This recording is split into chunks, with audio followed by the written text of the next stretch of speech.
Hi, I'm Joe Pilecki and welcome to my senior project on laziness and procrastination. Before I begin, I'd like to recognize and say thank you to my teachers, my panel, my parents, and my friends for their help for the past 4 years of high school. My essential question for my senior project is, why have students and adolescents across the United States become more prone to procrastination and laziness, and how can it be resolved and fixed? My inspiration: I was originally going to do wrestling or strong mindsets. However, that seemed not so original because on the first day of class, when the paper was passed around of example senior projects, someone had already stole that essential question. So I decided to research the direct opposite and to discover why have people, especially our generation, have weaker mindsets and how come they have become more lazy. My prior knowledge: prior to doing my research, I knew that our generation has become weak-minded. Looking around, I've realized that people are constantly texting and they quit harder tasks. My wrestling coach explained to us that our generation is weak because nearly everything is handed to us and we don't have to work hard. So throughout my presentation, I'll be discussing what a hardworking citizen is. I'll then go on to technologies such as cell phones, television, and video games, and how this leads to obesity among adolescents, how we can battle this laziness and procrastination, and finally answer my essential question. So what is a hardworking citizen? People describe a hardworking citizen in many different ways. Some believe it's someone who participates in their community or country, such as voting in polls, someone who's in the military, such as the Navy or Marines, or etc. Or someone who has community service, means they go around their town, picks up trash. Other people describe someone who's hardworking as someone who's constantly active, such as they're in sports or they're in a club. And finally, another way you can describe a hardworking citizen is someone who provides for their family, such as bringing home food. Maybe they have a home for their kids over their head. However, when this country was founded in 1776, the founders believed that a person who is hardworking is someone who expressed civic virtue. Civic virtue is doing your overall best for your community. That means you're voting, or participating in polls, you're doing your community service for your community, and you're making your community a greater and safer place to live. So why is this important? This is important because it makes your country and your community a better place. That means you have cleaner streets, people are happier, you have good schools. However, when you're not being active, your towns are messy, as you can see in the picture, and voices aren't heard because no one's going to those elections and expressing their views. What is procrastination? Procrastination is delaying a task. That means you're not being productive, you're not being a hardworking citizen, and that means you're not expressing that civic virtue. The work ethic among high school students: according to the National Research Council, 40% of high school students are disengaged in school. But why does this occur? Maybe they have family problems, they may be distracted in that class, maybe they have friends next to them that are distracting them, or their technology and cell phones. Maybe they're stressed out because they have a test coming up, or maybe they have no motivation for that class. Maybe they hate math, so they're not going to be trying really hard in math class. This can also be seen among college students. The Huntington Post, which is a newspaper from the northeastern community of Boston, surveyed 1,500 U.S. undergraduates, and they found roughly that 74% say that internet fueled their procrastination. It goes on to say that roughly 64% lost their train of thought after responding to social media. That means maybe they're doing their homework and their phone goes off, they pick it up, and they completely lost their train of thought on that problem. About half lost an hour productivity from being on the internet. That means they're doing their homework, maybe someone texts them, they reach for their phone, or they go to the internet and they start scrolling, looking random stuff up, and they lost time. And then 14% directly say that television was their main distraction. Also, 44% worry about their quality of work going down. This means that a lot of people are guilty of doing this within their job and within high school. They procrastinate as much as possible and decide to do the work last minute. That means not all their hard work is going into that task, and that task is made completed kind of crappy. This not only affects themselves though, this also affects our country. Throughout the decades, the majority of young adults do not participate within their communities. As you can see here by the data from the Bureau of Census between 1964 and 1990, the average of 55% of 18 to 20-year-olds participate in congressional or presidential elections.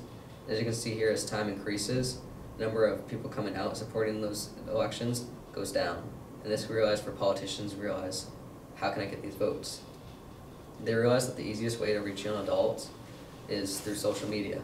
They need their votes, so they went through Facebook and Twitter, put their ads out there instead of just putting them on newspaper or news ads in order to get those young people attention.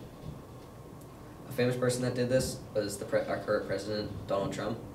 He's an active Twitter user and he tweets all kind of information. Some things, like this tweet, was ridiculous. This tweet in particular attacked CNN. It was a video taken previously before his presidency, obviously, of him in WWE beating someone up.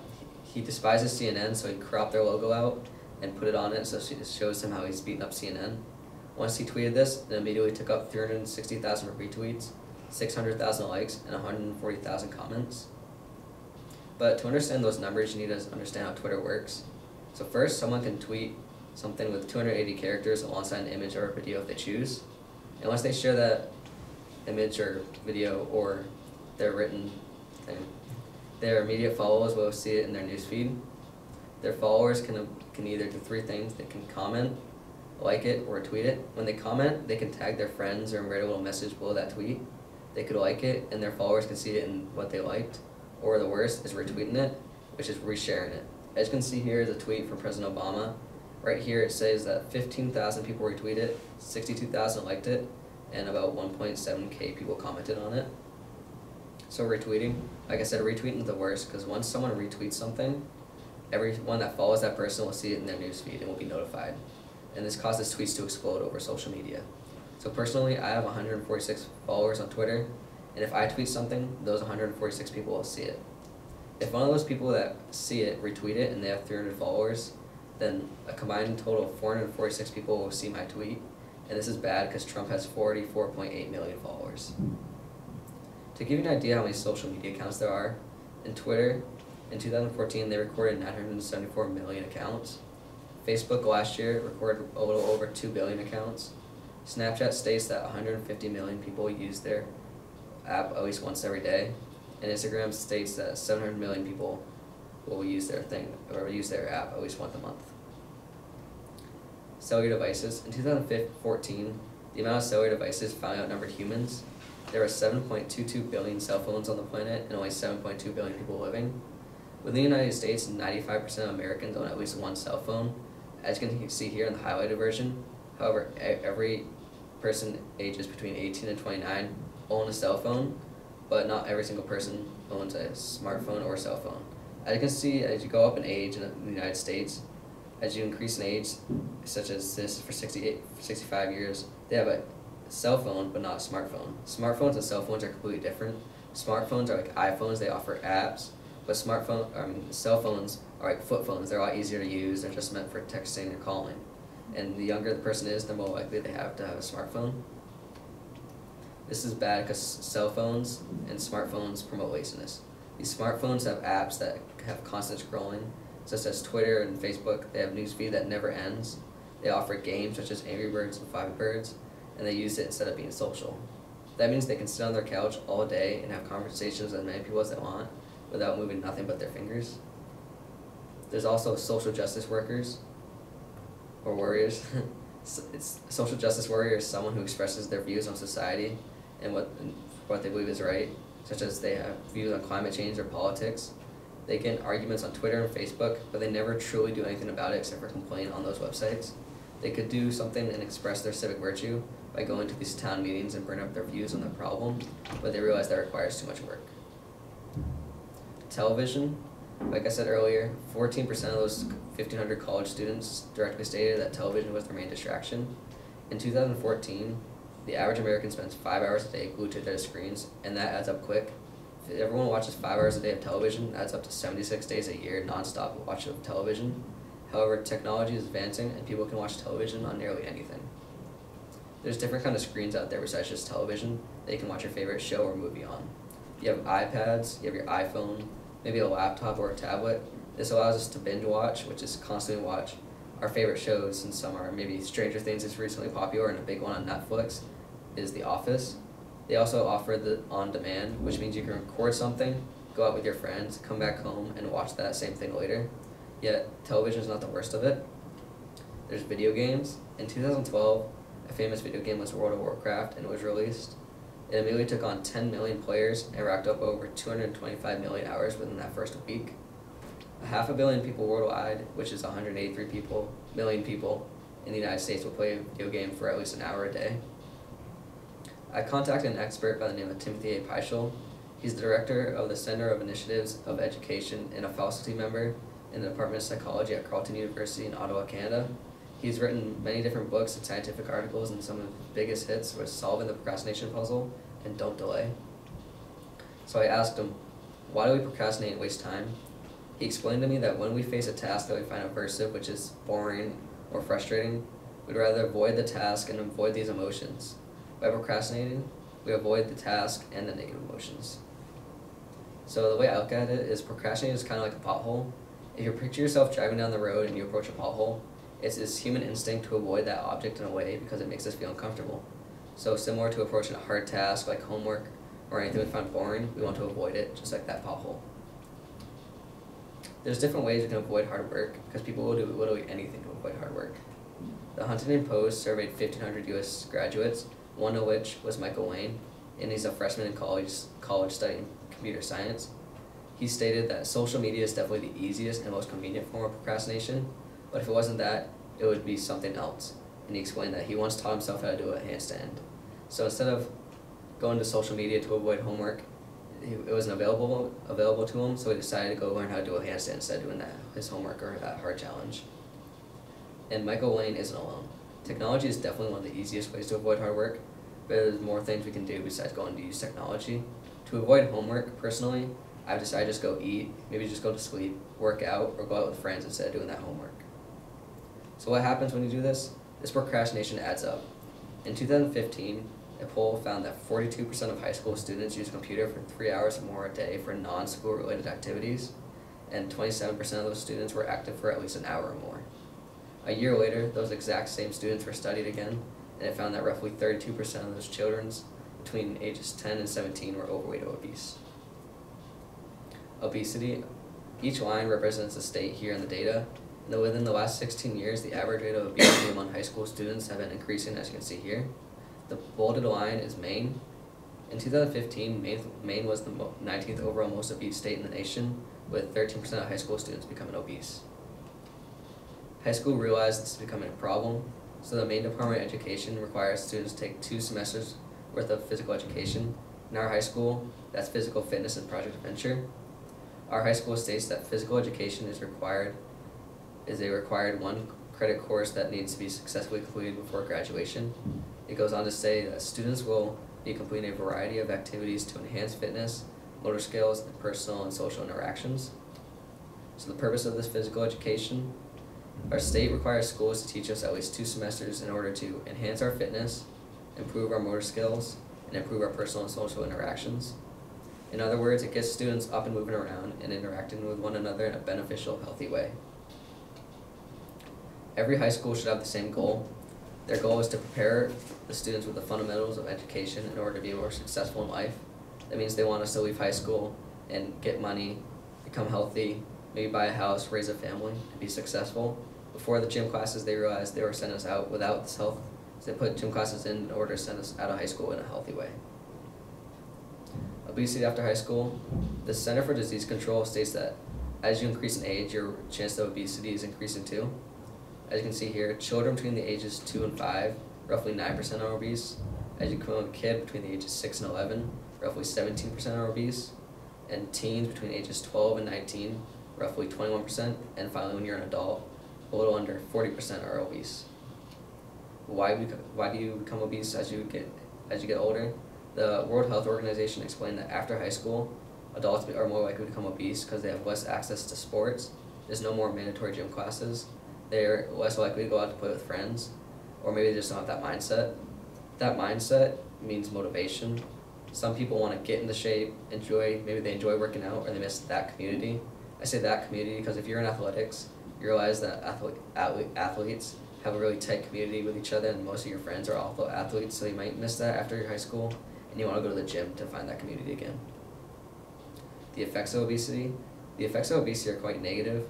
If someone is obese, they're most likely to have high blood pressure, they're more likely to get type 2 diabetes, heart disease, maybe they have problems with their joints and their knees and hips, they have respiratory problems, they could increase the chance of cancer and the chance of overall death.